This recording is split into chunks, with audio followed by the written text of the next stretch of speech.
Hello and welcome to this week's episode of Beat the Experts. Alongside Mike Bires, I'm Andrew Chiappazzi. We've had local basketball teams in the state finals 6 years in a row. Can it happen again this year? AJ, we have 3 teams left. Lincoln Park in 3A, Quaker Valley in 4A, Sewickley Academy in 2A. They're playing Monday and Tuesday night. Let's break down those games. Yeah, we begin with the only game that's happening Monday night, and that is Lincoln Park against North Catholic tonight at Ambridge with the trip to Hershey on the line.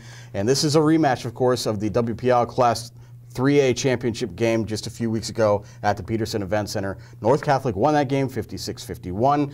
And really, Mike, Lincoln Park was uncomfortable all night against the Trojans, including star Nellie Cummings. If tonight is going to be any different, I think it is absolutely imperative for Lincoln Park to find some help for Nellie Cummings so he doesn't feel like he has to do it all and be a one-man show. Lincoln Park has a supporting cast. They have guys like Evan Brown and Thomas Malanja and Keno Holmes who can contribute and have good nights, and this is a night where one of them, at least, maybe even 2 of them, have to step up and give Nellie a hand.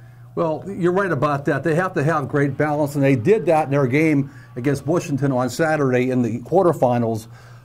3 or 4 guys stepped up here, but again, the key is Nellie Cummings has to play big in this game.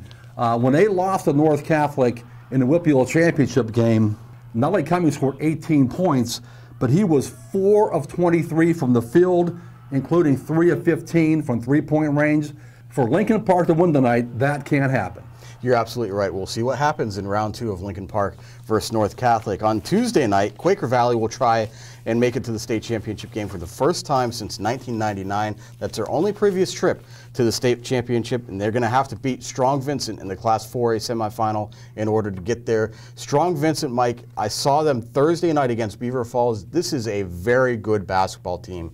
David Morris, their leading scorer, has over 2,000 points in his career. He's going to Tennessee State, a Division I school. He is a dynamic player, and he has a good supporting cast. Strong Vincent's played 3 straight Whippeal teams here in the state playoffs. They've beaten every single one of them by double digits. They ran Beaver Falls out of the building, and then they did the same to Newcastle. And really, I think Newcastle might be a good local comparison for Strong Vincent. They're athletic, they're fast, they're skilled, and there might be a little bit longer and a little bit lengthier, a little bit more of a problem on defense. So Quaker Valley is going to need to be at its best, I think, to beat Strong Vincent. And at their best, the Quakers share the ball. They have multiple guys contributing, and they're able to find some shots from outside. I think that's going to have to happen if Quaker Valley is going to win this game against Strong Vincent. AJ, you're right about QV having to have a strong offensive performance, but also it'll be imperative for them to stay out of foul trouble.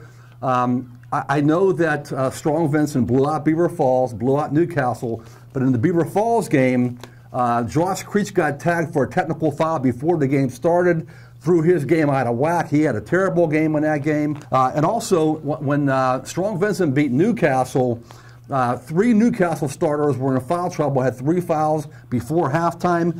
And also, AJ, Newcastle had a terrible game shooting from the field.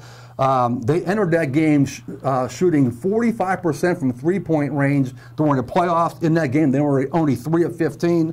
Geno Stone, 1 of 9 from the field, their leading scorer, only 4 points in that game. And like you said, Strong Vincent is a very good basketball team. They've only lost to 1 Pennsylvania team this year. They lost to St. Ignatius of Cleveland, St. Michael Academy in the Bronx, and Kennedy Catholic, the #1 ranked Class 1A team in the state. So it should be a great basketball game, but certainly Quaker Valley will have their hands full. And finally on Tuesday night, Sewickley Academy takes on Bishop Canevin in the Class 2A semifinal. It's the 4th time this season that these 2 teams have met, Mike. And, you know, when you get to that stage where these teams are so familiar with each other, I actually feel a little bit for the coaching staffs because you can't really come up with anything that's going to be too new or innovative because you're so familiar with each other's programs. And I think that's where Sewickley's depth is going to be really crucial in this game.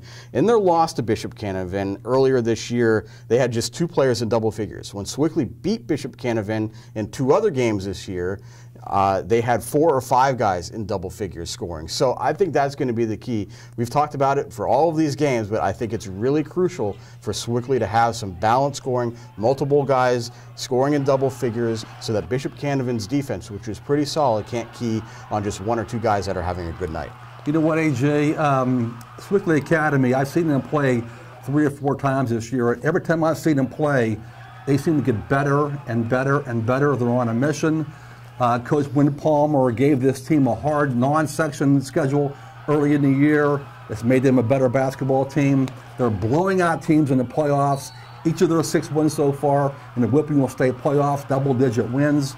A great cast of seniors and underclassmen. They have size, they have athleticism, they shoot the ball well, and they play outstanding defense. I'll be shocked if Sewickley Academy isn't going to Hershey. Well, we shall see. That does it for this week's episode of Beat the Experts. You can keep track of all of these games on Monday and Tuesday night on timesonline.com. Join us later this week for the latest edition of Game On the Record. So for Mike Bires, I'm Andrew Chiappazzi. That does it for now. We'll see you soon.